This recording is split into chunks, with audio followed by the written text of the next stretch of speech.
I will say, Chris, funny interview question for Matt LaFleur, where they basically said that, like, hey, you just gave your running back 26 carries. You think he's going to be able to handle that sort of workload on a short week? And LaFleur said, we are about to find out. Let's not throw some slander at the middle game on Thanksgiving, because I'm thinking, just looking at the timing as of right now, that'll be about the same time where I'm finishing up my first plate of Thanksgiving dinner. I'm ready to pass out on the couch with a nice drink in hand. And if it's just Cooper Rush versus Tommy DeVito, that's probably the game where I can probably take a power nap or two.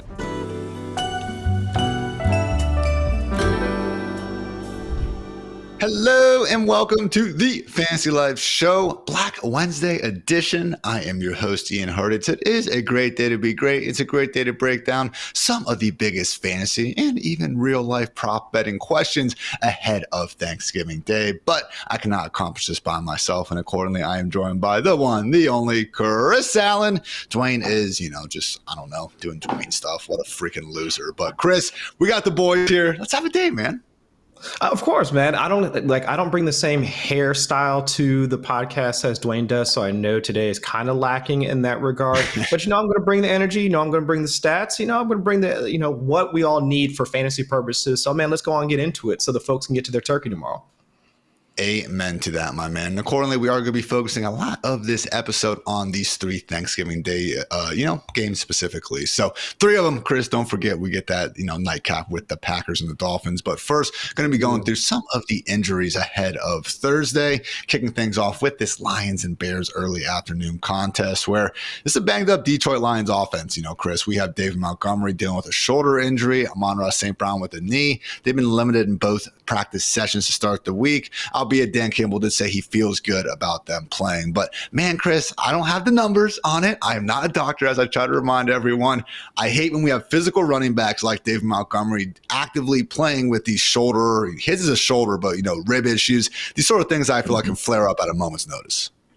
Right. We saw the same thing with Jordan Mason earlier this season for the 49ers, where it was, he's getting all the touches. We know that he can be a productive fantasy player when he's out there, but who knows when he gets just that one hit that winds up having him go to the sidelines. He's in the blue medical tent, and then we see him miss a series here, miss a series there, and whatever happens afterwards. So we already know that there's going to be a split between him and Jahmyr Gibbs. And with Gibbs being such an explosive runner and the expectations we have for the Lions offense, with them being so scoring heavy, that could we see a scenario where if that happens to David Montgomery, he gets scripted out and it's more of the rest of the offense and potentially the defense doing a lot of the heavy lifting in this game? It's just one of those where you're starting David Montgomery because you do know once they get inside the 5, he's the one that they try and go to. But you just never know when those things they wind up cropping up, and we might see David Montgomery on the sidelines versus on the field that we need him to be for our fantasy purposes. Very few guys more of a lock for that, ever awesome anytime touchdown bet. And he has accordingly scored at least once in all but 2 games this season. So you're right, man. I was going through the ranks last night, which you guys can find for free over at fantasylife.com. So then as my RB20, so maybe a little bit lower than usual, I do have guys like Bucky Irving in a smash spot, James Cook, Tony Pollard, no Tajay Spears ahead of him, but still would be starting Monty ahead of guys like Chuba, Ramondre Stevenson, and Tyrone Tracy, amongst others. So again, not great for Montgomery, but still going to be tough to keep out of your lineup. And Chris, I think we can agree a similar sentiment for our one true sun god. As long as he is healthy enough to get out there and get that active designation, guess what? We're going to be starting him in Fantasyland.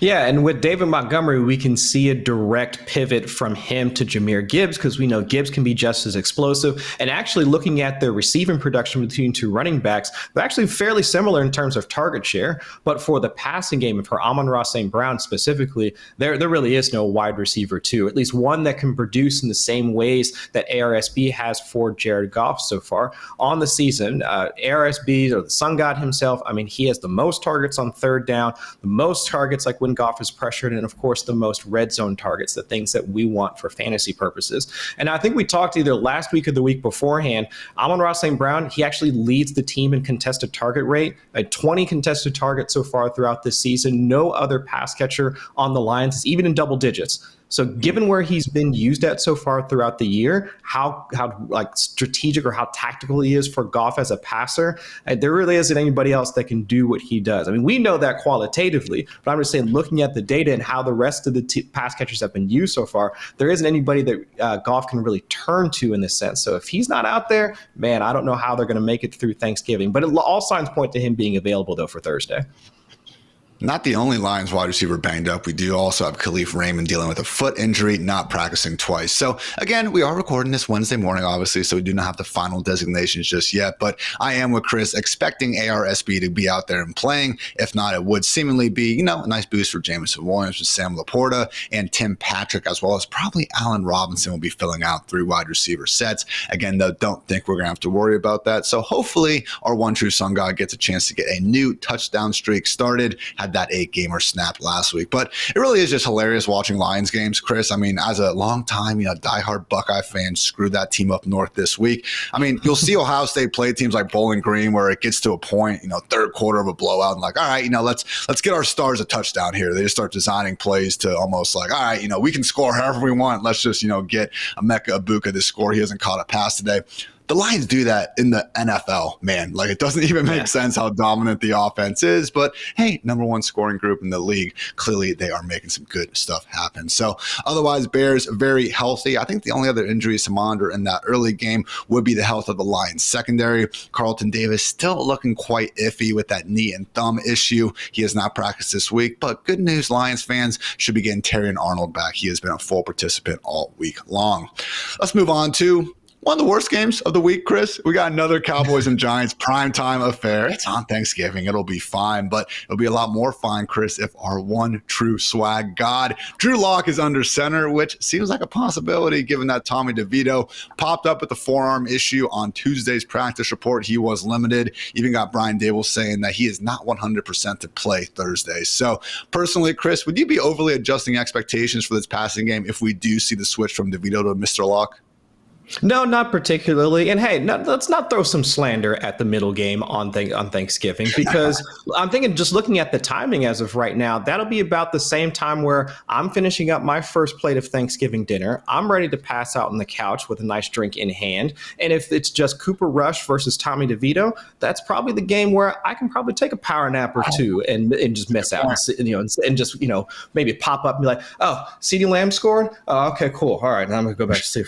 Tyrone Tracy got it? Okay, all right, so I'll go back to sleep. So I would say, hey, let's wait. Let's give credit where it's due in terms of the NFL schedulers, and then wait for the nightcap later on that evening between the Dolphins and the Packers. But for Tommy DeVito or Drew Lock in particular, I'm not adjusting too many of my expectations, because looking at how the passing game was planned out for just this past week, I would say let's give a little bit of credit to Brian Daboll. I know Malik Neighbors after the game did have a few words to say about one Brian Daboll afterwards, but looking at how Tommy DeVito operated the passing game, mostly short passes, got the ball out of his hands quickly when not pressured. 2.23 seconds average time to throw when he wasn't pressured. So, and also his average depth of target was around 6.5 yards. And like looking at Malik Neighbors and actually his route tree that's available on Next Gen Stats, a lot of stuff in the shorter area of the field. 9.5 average depth of target for Malik Neighbors just in week 12. That's about a yard and a half shorter than his ADOT over the previous 4 to 5 weeks. So it made some sense that they were making this switch from Daniel Jones to Tommy DeVito. But now if it's Drew Lock, we do know that he likes to sling it. But I would still say that if they have to make the switch, the way the game planning has been made for their backup quarterbacks, I mean, we could see a little bit more aggression, but still, Brian Daboll does have at least the right ideas in theory to make sure his passing game is a little bit more successful. As much as I will always stand Mizzou's finest Drew Lock, I think you're making a lot of sense, Chris. And I will say my Lock love isn't so much out of the idea that he could be this incredible quarterback, but there's a lot of horrible quarterbacks out there in the NFL. Not many are as bad, but also as fun as Drew Lock can be. Dude thinks he can fit that football in any window, and I enjoy watching him try, even if it usually doesn't quite work out as well as I'm sure as it looks in his mind. But otherwise in this game, few more just injuries to monitor, but I don't think we need to exactly worry about them being out. Giants tight end Theo Johnson dealing with a back. Cowboys wide receiver CeeDee Lamb with a back and a foot issue. Maybe could see the return of Brandon Cooks dealing with a knee injury. However, has not got a full practice in just yet. Also note Jake Ferguson looking on the wrong side of questionable, hasn't practiced with the concussion. And Zach Martin with ankle and shoulder injuries, still not practicing as well. So keep an eye out for those. And I'm back in on the matchup, Chris. You convinced me. All right, we'll get that midday nap. Be ready. Be newly energized for that Dolphins-Packers nightcap, which again does have a few other issues for us to get into. Specifically, Romeo Doubs still in the concussion protocol. I would be absolutely shocked if he manages to suit up for this one. So Chris should be now primarily in 3 wide receiver sets: Christian Watson, Jaden Reed, and Dontavian Wicks. Which Packers wide receiver do you expect to break out among that group?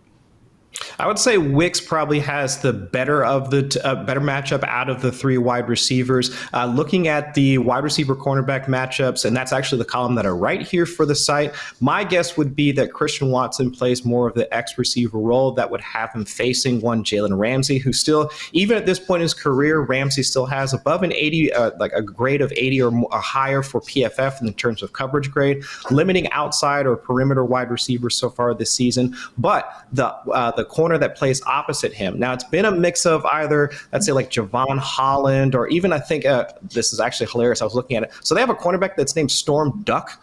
One of the baddest names I've ever seen. Like that's an awesome name. Yeah, but still, like the cornerback opposite Jalen Ramsey has been the one to target so far this season. So I could see Dontavian Wicks, who has played both on the outside but also in the slot, mixed in with Jaden Reed so far. Like at least in the one game back in Week 5 where Romeo Doubs was inactive for that game, I could see Wicks actually having the better path to not just earning targets but having the defensive matchup that would allow him to succeed. And now I know a lot of fantasy managers out there, when was it, like Week 5, Week 6, or whenever, when we all said Dontavian Wicks, smash start, have him in your lineup, locked in starter. He had 2-3 drops, and completely tanked a number of people's lineups. I understand it, but at least for this week, the opportunity should be there for him. I would say let's ride with Wicks again, but I understand the trepidation given what happened earlier this season. Depending on what fantasy analyst you listen to. Yes, I'm talking about, Mr. McFarland. Now that he can't defend himself, Chris, we can really go in on Dwayne's takes. But, I get it. Earning targets is a skill. For some people, that is the single biggest skill we should be worried about. And guess what? More opportunity to do so. I do worry about Bill Melton and company being maybe a bit more involved in taking Wicks opportunities, maybe more than we're expecting. But at the end of the day, Chris, I actually ranked Wicks wide receiver 45. Dwayne ranked him wide receiver 46. So not saying Dwayne's a fraud, but, that's just a fact. And again, you can check out those rankings over at fantasylife.com.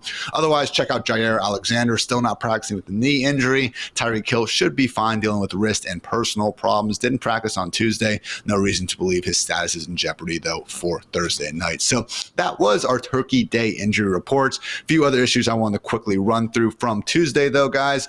Primarily at quarterback, Aiden O'Connell dealing with that thumb injury, is practicing in full and is preparing to start for this Black Friday edition of football against the Chiefs. Over at RB, we are unfortunately going to be missing J.K. Dobbins for at least this week. He is dealing with a sprained knee. Confirmed will be missing this week and maybe a few games after. We shall see. Gus the Bus Edwards in the meantime. Meanwhile, for those Kansas City Chiefs, Isaiah Pacheco dealing with an ankle issue, still coming back from IR, but started off the week with a full practice. So between him and Kareem Hunt, certainly seems like a situation that will be a bit more split. Tougher to trust either guy, as a locked in RB2 accordingly. Also with the Raiders getting a little bit healthier in terms of Alexander Madison being limited with the ankle. However, Zamir White still not practicing with the quad. So I know in our ranking episode, we'll be talking a bit more about what to make of Amir Abdullah. But yeah, no Madison and no Zeus for another week would certainly help his cause.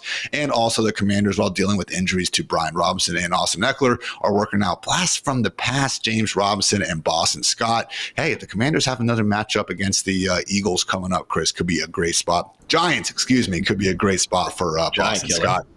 Yeah, seriously, man. All right, finally, tight end. Giants, speaking of, did claim tight end Greg Dulcich off of waivers. Wouldn't expect an immediate impact, but all you dynasty believers out there, keep on believing.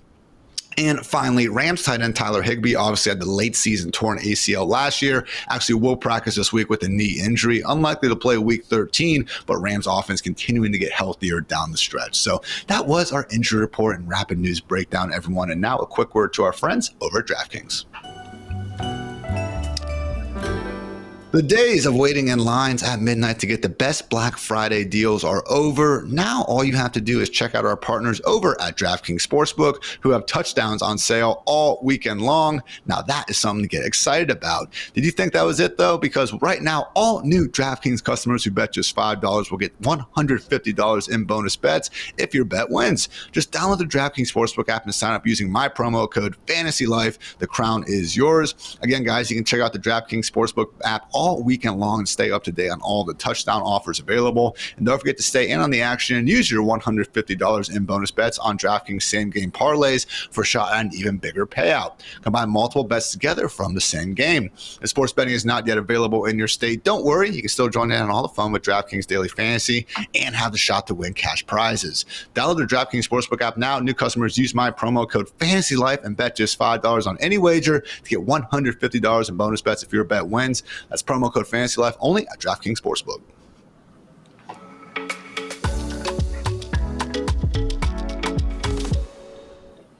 Everyone's favorite segment of the week, Chris. Time to throw some shade or not? We're going to decide and, merge things a little bit here with our weekly fraud check as well. As always, though, at least for this week, Thanksgiving edition. Kicking things off as I am rocking these lovely Knockarounds Bears sunglasses. Let's talk about them. Chris, we have Caleb Williams coming off, I think, the best performance of his young career. Certainly was a nice one in fantasy land as well. The QB4 in week 12. Do you think the good times can keep on rolling here on Thursday against a feisty, albeit banged up Lions defense?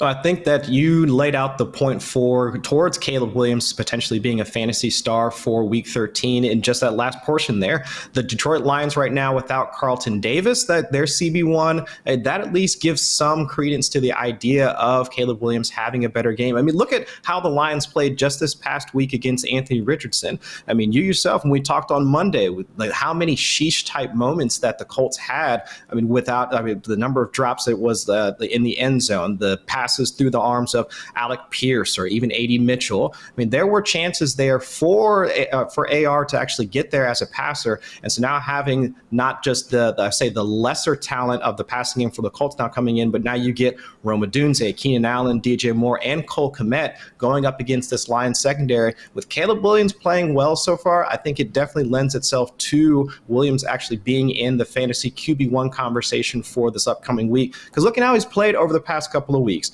When we talked on Monday, it was looking how quickly he's now getting the ball out of his hands, like when he's not under pressure. 1.98 average time to throw when not pressured just this past week. Actually also having his highest passing success rate when under pressure, 41% passing success rate, second highest mark on the season. And now with Thomas Brown now being the OC, I mean, playing free, scrambling, limiting negative plays, throwing to the short and intermediate parts of the field and letting his receivers play after the catch. And I'm really liking the shift in how he's approaching this passing game.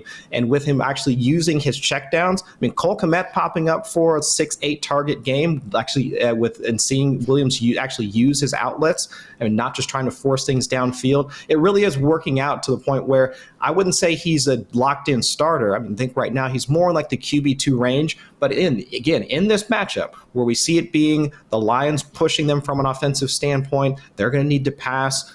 Williams is going to continue to scramble because they're going to make some Lions defensive front is going to make some pressure up front, and he's going to have to create out a structure. All that to say, this is going to be the type of environment where Williams is going to get pushed into passing more. And with the way he's playing over the past couple of weeks, I can definitely see him getting into the top 12 after week 13. Especially if he keeps running a bit more too, Chris. That's been the other nice notable shift, in addition to the goodness passing. But over these last two games now, 15 rush attempts, man. I mean, he finished with 5 or fewer carries in all but one of his first 9 games. So obviously the Lions, well-coached team, Aaron Glenn, we're seeing his name popping up a lot now just in terms of the future head coaching candidates alongside obviously Ben Johnson. But the one thing Detroit does do is they run a ton of man coverage. And even though they haven't given up a ton of, rushing yards to quarterbacks, I do think that stat is usually more about who you face than necessarily how good you necessarily are, depending on the team. So man, you get those cornerbacks all of a sudden, backs turn to the line of scrimmage, running around deep downfield, could be more at rim than ever for Caleb to scoot around. So with nobody on bye, it is tough to get Caleb too high up the ranks. Consensus rankers do have him still outside the top 20, but at a minimum, feeling much better about guys like DJ Moore, Keenan Allen, hell, maybe even Roma Dunze coming through in a big way on Thursday. Let's go to the Thursday night matchup, Chris, because I know a lot of us out here were waiting for anything from Jalen Waddle, and he finally delivered in a major way in Week 12. 144 yards on 8 catches, and yes, a trip to the end zone, even a time, I believe, where he got tackled inside the 5-yard line. So, Chris, that was the first time he reached even 60 yards in a game since Week 1. Certainly boomed in a big way last week, but do you think a bust could now be on the horizon? I mean, it's always possible, and it's especially one of these games where y'all know me. I am not the weather person to say that, in every single bad weather condition, fade all of their pass catchers, especially since it's Miami. They're more of a warm weather team. Having to go to Green Bay, it's going to be bad. But look, I mean, not a lot of folks, they will reference that Kansas City Chiefs game in the playoffs just this past week. The conditions won't be as bad, but I can see a scenario where the passing game is somewhat limited. But still, looking at Waddle's usage from this past week, and actually not just from last week, but also the past 3 weeks, more air yards than Tyreek Hill over the past 3 games, which is something of a concern for one Tyreek Hill. But also, this is one of the first games where he actually had both the higher target share and the air yards as well, because we know that Tua can sling it downfield when he wants to, but also seeing more of the short area and intermediate work go towards Jalen Waddle was a shift that I wanted to see. I mean, 30% of his snaps were actually with Waddle aligned out of the slot. That's the highest of the season so far. And he was actually the number 1 target earner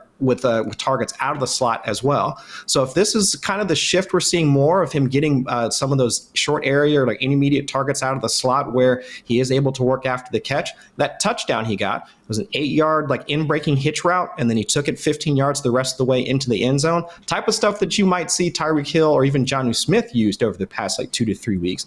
So if this is where Waddle's going to start to play a bit more out of, it's hard to say after a 1-game sample, but I would say this is the type of adjustment for the team's wide receiver 2, at least they're historically their wide receiver 2, that I would want to see. So I'm not calling it a fraud yet, but I'd say let's see how things shake out over the next 2 to 3 weeks or so. Ranker's a little bit all over the place here. He's as high as the wide receiver 28, as low as the wide receiver 39. I'm, just trying to play fun with both sides and have him as wide receiver 34, Chris. So again, still a boomer bust wide receiver 3 for me. But hey, it's good to at least be reminded that yes, the 25-year-old talent can still in fact boom out here. Let's talk about someone that you mentioned before, man. Cole Kmet coming off again for him a pretty freaking awesome game. Just a tight end 11 on the week, I get it, but 7 catches, 64 yards. I mean, 10 targets, Chris. That was more than the previous 4 games combined. Do you think that this new look Bears offense can keep their trusty tight end involved? Because we have seen stretches, man, of tight end 1 performance from Kmet, even if it has been a little while.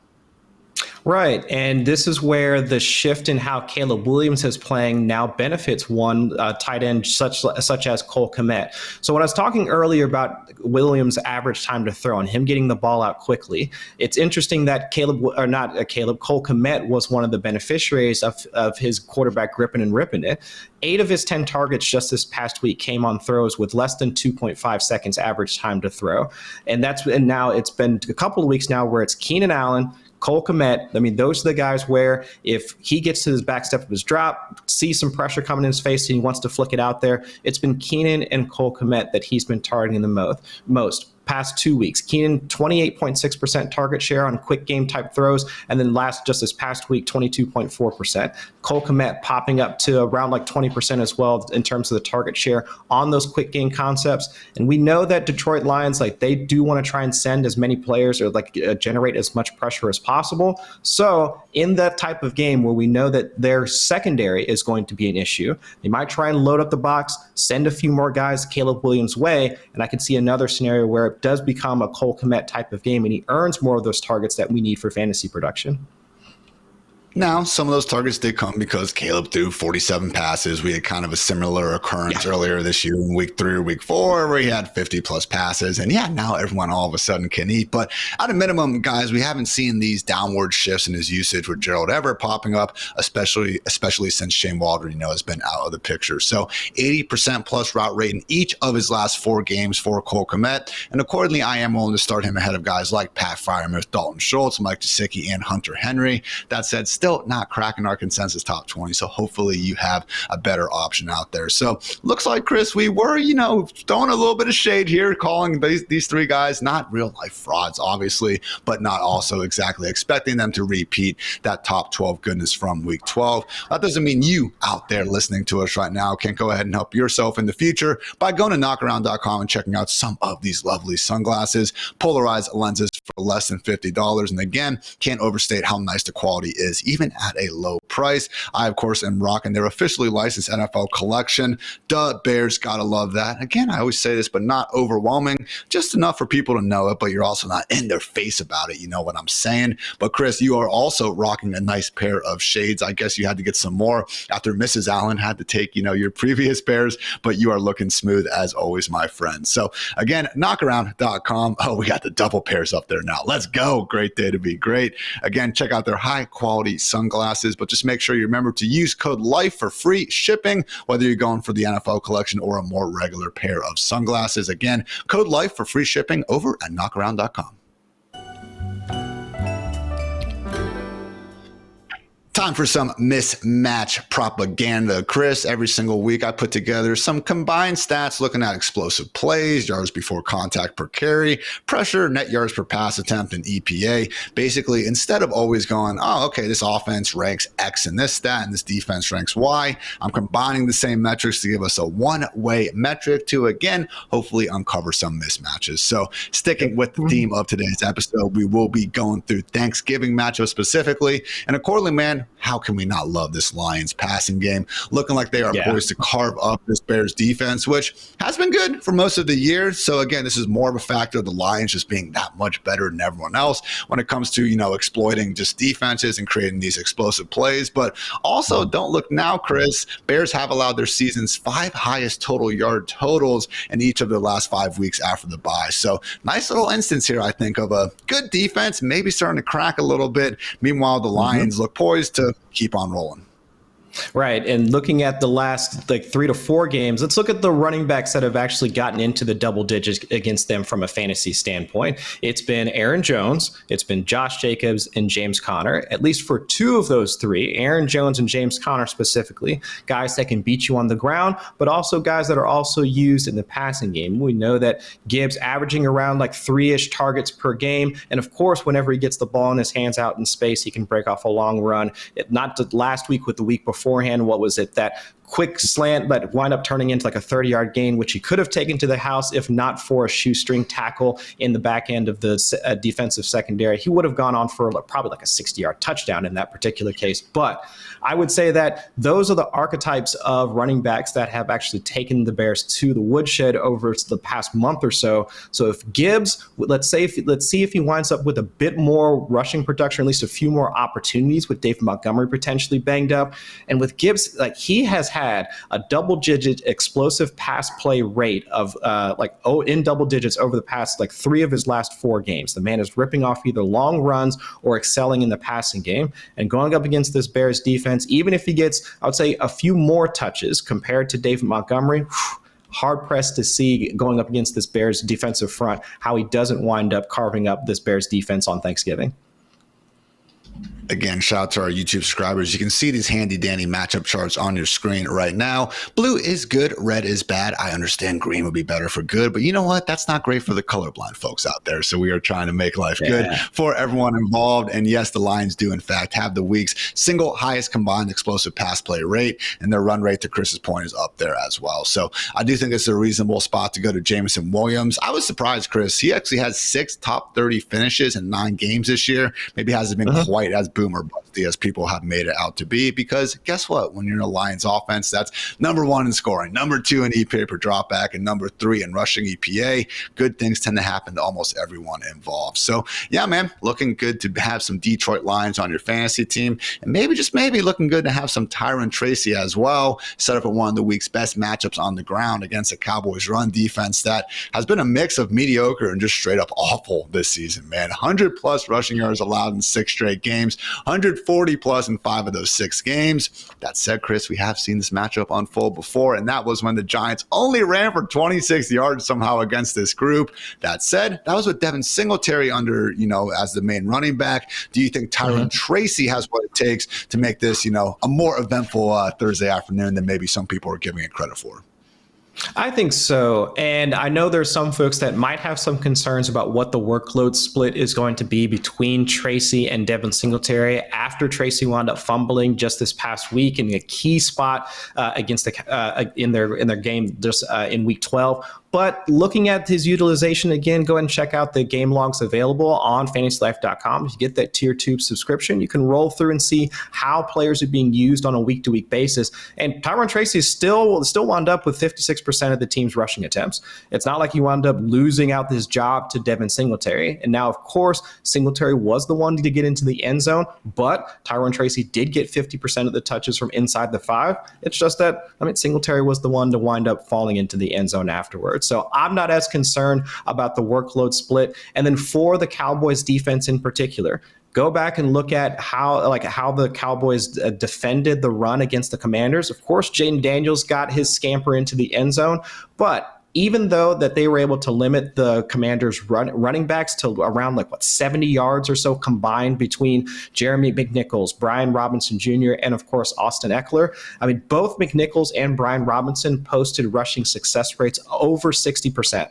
Which is actually something actually kind of surprising to me. And so if we can see a scenario where Tracy still has the same workload, still has over 50% of the carries, also being mixed in as a pass catcher, this also sets up quite well for them going up against the Cowboys defense, which again, over the past 4 weeks, 21st in rushing success rate, 30th in rushing EPA allowed. I would say that if they wind up going back to Tracy as their workhorse, RB2, low end RB2, I think that's where he should be ranked for week 13.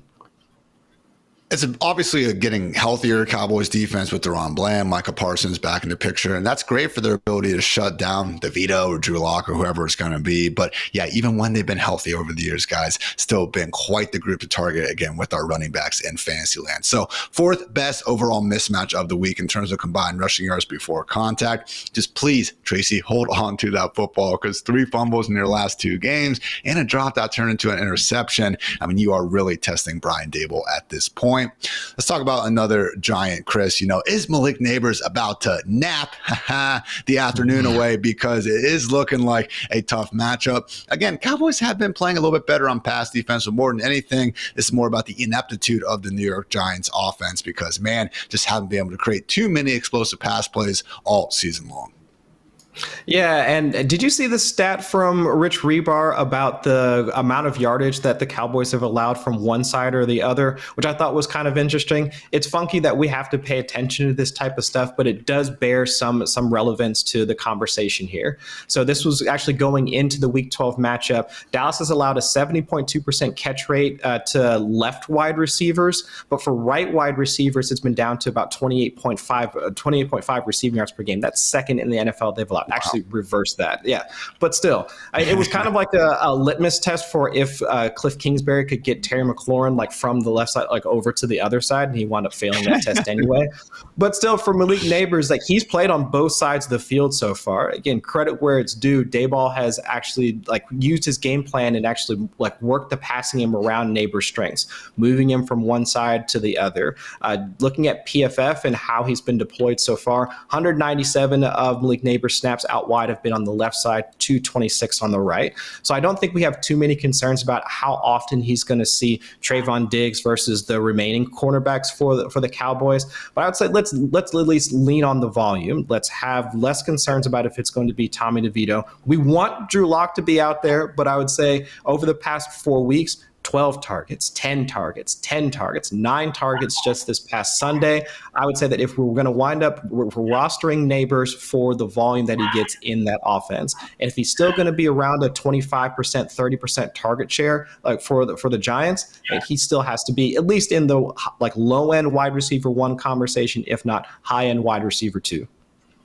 Personally, Chris, and we'll get to a little bit more of my thoughts on Neighbors in a bit, but I think as much as, maybe those post-game comments, we shouldn't make a habit of phrasing them exactly like Neighbors did. Squeaky wheel gets the grease, my friend. And just again, in a matchup that we already saw Neighbors catch 12 of 15 targets against for 115 yards against this very defense. Trayvon Diggs a little bit banged up as well. I think we see Neighbors with, a good reminder for everyone that he has looked like the best rookie wide receiver in this class for most of 2024. So more mismatch goodness on the way, everyone. But first, a quick word to our friends over at Game Time.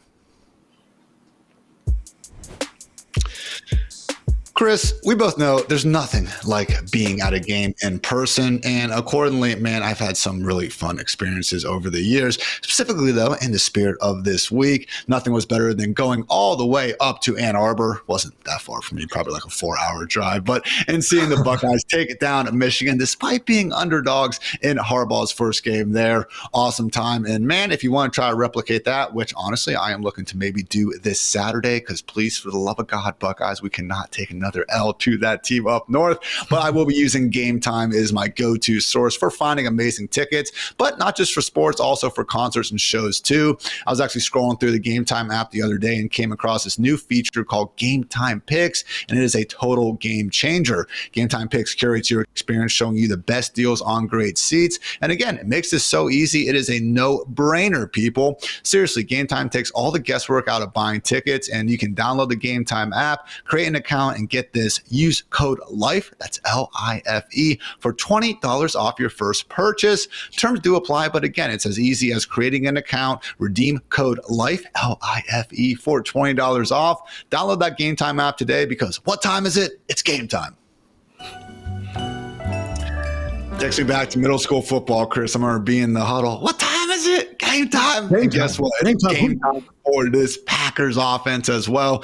Going up against a Dolphins defense that has been stingy, Chris, but at the same time, as good as Jalen Ramsey and company have been for stretches, Jordan Love in this passing game, pretty freaking tough to slow down. I mean, even with Malik Willis under center, man, we saw Matt LaFleur's voodoo enable this, passing game to keep on creating some explosive plays. So accordingly, when we do look at combined passing yards per dropback, I mean, we're looking at the second best matchup of the week here for the Packers, only behind the Lions. So talked a little bit earlier in the opening portion of the show, Chris, about likely no Romeo Dawes with that concussion. I mean, hey, as much as Ramsey and company have that reputation, does still seem like a spot where we can expect Jordan Love to put up some numbers. Yeah, and this is where we can see the pathway for a guy like Dontavian Wicks to get involved. And also, I have some concerns about Jaden Reed and his usage. I know that with Romeo Doubs being potentially out for this game, the pathway is there to see a bit more involvement in Reed. But even in that one game back in week 5 without Doubs in the lineup, Reed was just up to a 25% target share. We would hope that a guy of his caliber, a guy that we've seen break off explosive plays, not just from a passing standpoint, but also as a runner out of the backfield, he would be closer to that 30% target share. And we just didn't see that back in week 5. And actually over the past 3 to 4 weeks, hasn't had actually a 20% target share in any game so far over the past 4 to 6 weeks. So that's where I'm kind of looking more towards Dontavian Wicks, or heck, maybe if we see a bit more Bo Melton out there in the field, he might be a guy for people that are playing those single game slates on from a DFS standpoint, might want to gravitate toward a guy like that. But I know the question was about the wide receivers. What about the tight ends for the Packers? Looking at our DVP tool available on fantasylife.com, the Dolphins, they are the 13th best matchup against tight ends. And looking at their the history over the past 4 to 5 weeks, it was Trey McBride about 4 to 5 weeks ago that got around 21.4 PPR points against them. Brock Bowers lit them up for over 100 yards a couple of weeks ago. Hunter Henry kind of doing his thing, but with Drake May hitting the ground more often than not against them, it kind of limited his output. But tight ends so far, and with Tucker Kraft also getting into the box just this past week, if it's not Wicks, I mean, from a pass catching standpoint, a guy like Tucker Kraft, it might be the one guy that you want to roster.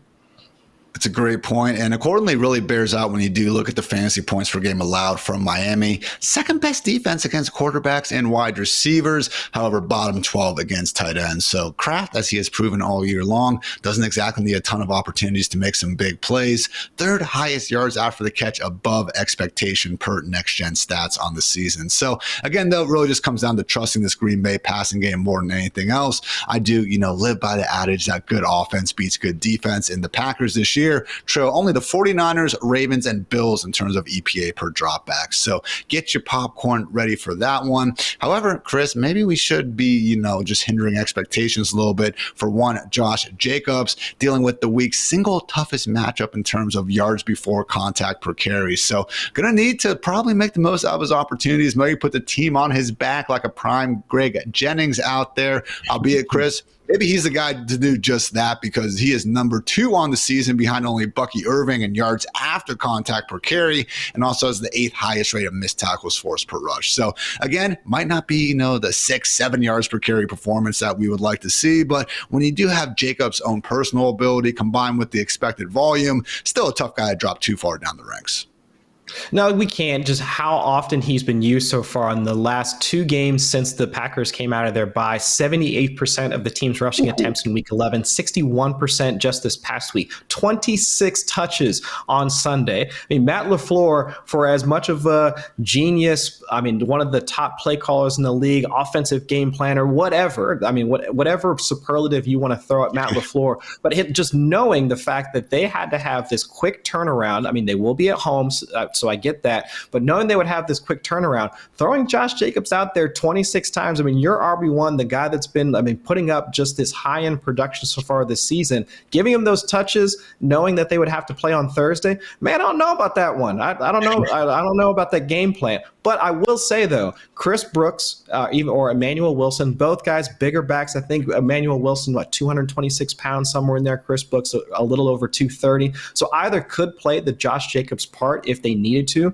I think it was Chris Brooks just this past week, played 89% of the snaps in long down and distance situations. And that's also stats you can pull from our utilization report available on fantasylife.com. So if he does wind up limiting some of Josh Jacobs' usage, Chris Brooks could wind up mixing in those short yardage type situations and get some of that fantasy production that you want. But if there are no limitations, let's check for more of the practice reports coming out today and see what LaFleur is saying regarding Josh Jacobs' potential usage for Thursday. I would say Josh Jacobs, low end RB1, I think that's about where I'd rank him for week 13. And that is pretty much in line with our rankers. As high as a top 5 by some, but really not seeing him fall much past that RB9 spot. And I will say, Chris, funny interview question for Matt LaFleur, where they basically said that, hey, you just gave your running back 26 carries. You think he's going to be able to handle that sort of workload on a short week? And LaFleur said, we are about to find out. So, not exactly giving away the whole game plan there, but still no Marshawn Lloyd, man. Certainly seems like he is set up for, again, a pretty fantasy-friendly workload, but maybe not quite as efficient as we are used to seeing. That said, maybe we will see the other side of the football kick down with some efficiency. Maybe Tua will have enough time to cook a turkey in the pocket, Chris. Gobble, gobble out here. But yeah, man, a situation where with Tua facing a Packers defense that has, I think, been playing some better ball since coming back from the bye. But if you do look at the combined pressure rates at hand, mostly, I think because of, again, how quickly Tua's getting the ball out. But man, second best matchup of the week in terms of combined pressure rate. Only Baker Mayfield is projecting to have more time in the pocket. So overall thoughts, Chris, on what Tua in this passing game could get going on against the Packers? And assuming that the weather isn't going to be much of an issue for Tua, traveling from the warmer area down in Florida up to the cold in Green Bay, I would say that he should have an excellent time or an easy time trying to get some of those passes off. I think when he came back in week 8, one of the things that we noted on the show quickly after his return to being on the field was how quickly he was getting the ball out of his hands, whether it was Skylar Thompson or Tim Boyle or any of the other backups for Miami. Their average time to throw is around 2.8 seconds to throw. throw. I mean, Tua in his first game back is around 2.2, 2.3 seconds. That's been the case since he's been back. Quick throws, short area, intermediate throws around like 5.5, 6 yards like per attempt. I mean, just allowing his pass catchers to work after the fact. I mean, that's how he's wanted to operate the passing game, and that's where I can see, even if the Packers were to put up some sort of pressure on him, it really make much of a difference, because stylistically, that's the way Tua likes to play. Just get to his back step, let it fling. I mean, go out there to either Tyreek Hill and, of course, hopefully a bit more to Jalen Waddle.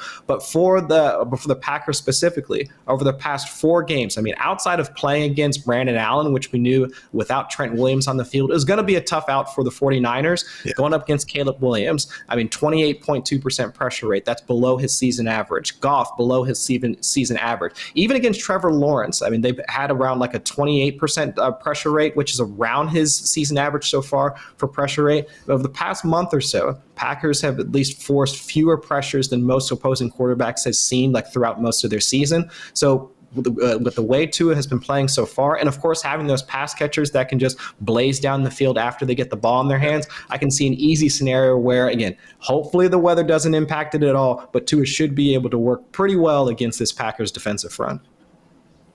I do remember on a certain Christmas day, I was in a fantasy championship, and I had to watch Tua link up with Jalen Waddle for an early, like 80-plus yard house call. Quickly, turned the tide a bit south there in that eventual L from your boy. But new year, new me, new fantasy team, Chris. So hopefully we can see, just things work out better. But I will say, man, shout out True Media, have some awesome tools over there. We cite them, frequently. And I was looking at and just seeing if the kind of cold weather performance has any actual, correlation with Tua and how he's performed over the years.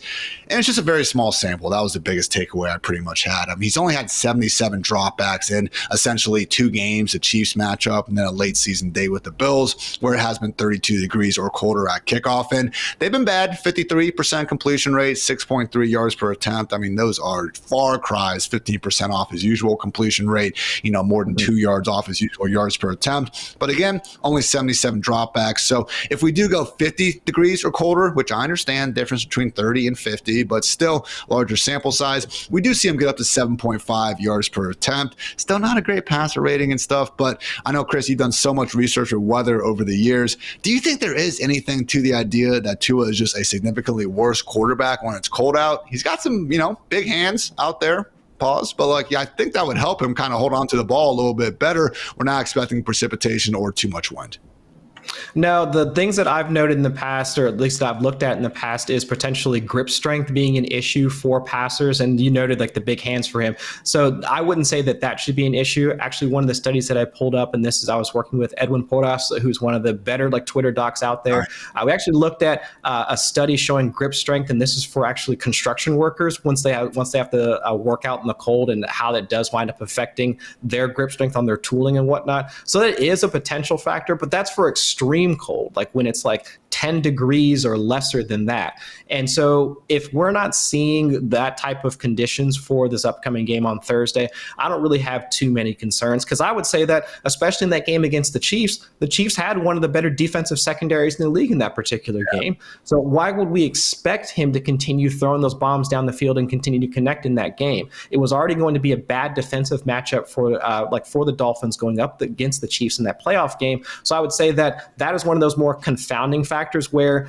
the weather just played into that narrative. Whereas again, if they had played it in Miami, I could have seen it go down in a similar fashion. So I'm looking at this more of, unless it's going to be in the extremes where I have noted pass rate over expectation starts to drop, play volume drops. I mean, the things that start to add up from a fantasy standpoint that actually affects projections and affects the outcome of the game, that's where I start to get more interested. But if it's going to be around 30 degrees, but maybe a potential for some precipitation in that game, but I'm not really seeing the likelihood of that as of right now, I would say we should continue to play to the rest of the Dolphins pass catchers as we would if they were still back in Miami.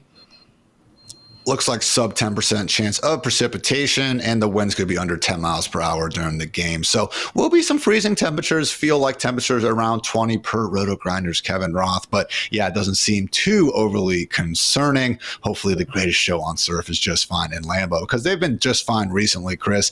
Number 1 in EPA per dropback since Tua returned in week 8. They're also a top 5 offense in points per game, EPA per play, success rate, third down conversion rate. Tua has 11 touchdowns versus just 1 interception during that span. So have had some easy matchups. Again, facing at least another really good real life team, even if the secondary isn't spectacular. Again, though, no Jair Alexander likely for the Packers. Maybe we see Tua in this passing game keep on keeping on. So those were the mismatches. I invite you guys to check out my manifesto over at fantasylife.com for free. You can see all these charts and a bit more notes on, again, the biggest mismatches ahead of week 13. But now, Chris, time for some prop bets, my friend, because one of the things I did want to break down was 3 thoughts that I had ahead of Thursday, because the only thing more fun than eating some turkey and taking some naps and yelling at your family is making some freaking cash on the side. So going to start things off, man, with a look at this middle Thursday game to hopefully make things more interesting. And Chris, over at DraftKings Sportsbook, we can get Cooper Rush over 199.5. So we just need 200 passing yards at, pretty much even minus 115 odds. So my thought process is that we've seen Rush eclipse this in 6 of his 9 career starts. And man, the last 2 weeks leads the NFL in total pass attempts, and he's ripped off totals of 354 and 247 passing yards. So Giants, not a horrible pass defense, but didn't look all that great against Baker Mayfield and company last week. And overall, my thought here is just that the Cowboys really can't run the ball. They haven't been able to for most of the season. And as bad as that opening performance was for Rush against the Eagles, the offense has looked quite a bit closer to meh than horrific over these past 2 weeks. I agree. And now this should be a game where it's more likely that they're able to control the game. I mean, the Cowboys defense, like for all of their faults, going up against, I would say, a weaker offense in the Commanders this past week, because they weren't able to hit some of their explosives and create or convert on 3rd and 4th down situations, limited how they could work as a team or an offense as a whole. Similar situation going against Tommy DeVito and the rest of the Giants offense. So while we do have some optimism for Malik Neighbors and for Tyrone Tracy, this still should be a game where let's see a few more 3 and outs like for the Giants. The Cowboys have a few more offensive possessions, and Cooper Rush in his own right. I mean, much more efficient as a thrower, around a half yard to almost a full yard short in terms of his passing average depth of target, giving more chances to whether it's Luke Schoonmaker, Jalen Tolbert, who wound up catching a touchdown this past week. Of course, the tight end. Of course, I love saying his name, the Span Ford. It just it tickles me every time I think about him. But still, I can see a scenario where 199 yards in order for Cooper Rush to get there, on 200, I can definitely see that in the cards for Thursday. Not too shabby. And accordingly, we'll see if, we can pay off that Whole Foods turkey we got coming in. Sticking with this game, though. Mentioned it earlier, Chris, squeaky wheel gets the grease. Give me Malik Neighbors over 54.5 receiving yards. That line just seems way too low for me. Minus 120 odds, so a little bit of added, juice there. But man, he has managed to clear this total in all but 2 games this season. I would be shocked if we don't see at least, a handful of the first 15 or so scripted plays designed for Neighbors. And accordingly, man, the over-under at 5.5, receptions seems like a reasonable mark to go over with as well. So, hey, number 1 in open rate this year. I don't know why we just haven't seen more of an effort to get him those easy pop passes and these design touches, because he is so electric with the football in his hands. He's not even one of these wide receivers we need to only worry about getting the ball 15 to 20 yards downfield. So again, Chris, maybe I'm reading a bit too much in the storylines. I will feel like a big time idiot if Brian Dable's comments are actually a sign that he's going to be benching or reducing Neighbors' workload. But I think the rookie is just too good in a reasonable enough matchup to believe he's going under this reasonable number. Now, we noted how much volume he's been getting over the past 4 weeks. 9 targets just this past week. And he was, even with all of the concerns about how he's used, and even if he's not used until they're almost 30 points down, the Cowboys could put up 30. We'll still wind up with 8 to 9 targets for Malik Neighbors. So 54 yards, I think that's an easy mark for one Neighbors on Thursday. Last one, Chris. Want to go to the night game and talk a little bit about Dolphins tight end Jonnu Smith, the tight end one in fantasy since returning from bye. And accordingly, man, I'm seeing minus 115 odds on him gaining 40 plus receiving yards, and I am liking that, man. So last 7 games, his receiving yards have been 62, 96, 20, 46, 45, 101, and 87. So he's cleared this in all but one game. He's the number 2 target earner on the season, so it's not like he's been getting there on just 2 or 3 targets. Has 6 or more in all but one of his last 7 games. And it's a Packers defense that we've seen give up 82 yards to George Kittle and 42 to Cole Kmet over the past 2 weeks. So again, Chris, even just buying into a little bit of the weather storyline would maybe make at least a little bit of sense if the Dolphins are pushing the ball down the field quite as aggressively as normal, making their yak monster Jonnu Smith someone that's maybe relied on even more than usual. Right, and we already seen how much Tua likes to target the short area portions of the field. Jonnu Smith right now also working primarily in the short area part of the field as well, around like a 6 to 7 average depth of target so far over the past 4 games with Tua back under center. And also since he's moved into that wide receiver 2, I mean, no hate to Jalen Waddle after this past week, but as he has moved in that pass catcher 2 role so far, like with Tua back, I would say like him clearing a 40-yard mark. Shoot, actually, can I get my phone? I'm betting that like right now. Like, let me pull up DraftKings like Sportsbook right now. Let me tail that real quick because that has to be a spot that you have to bet at least for Thursday. Come on, guys. And remember, use code FANTASYLIFE, $5, get those $150 of bonus bets if and when that cashes. And if it's wrong, I'll blame variance or something like that. So hope you guys enjoy Thanksgiving. We will be back Thursday morning, though. Myself, Dwayne McFarland, and Matthew Friedman breaking down our risers, follows, sickos, starts, and Friedman's favorites ahead of week 13. So for Chris, for producer Matt, and for producer Kelsey, I'm Ian. Thanks again for tuning into the Fantasy Life Show. And until next time, take care, everybody.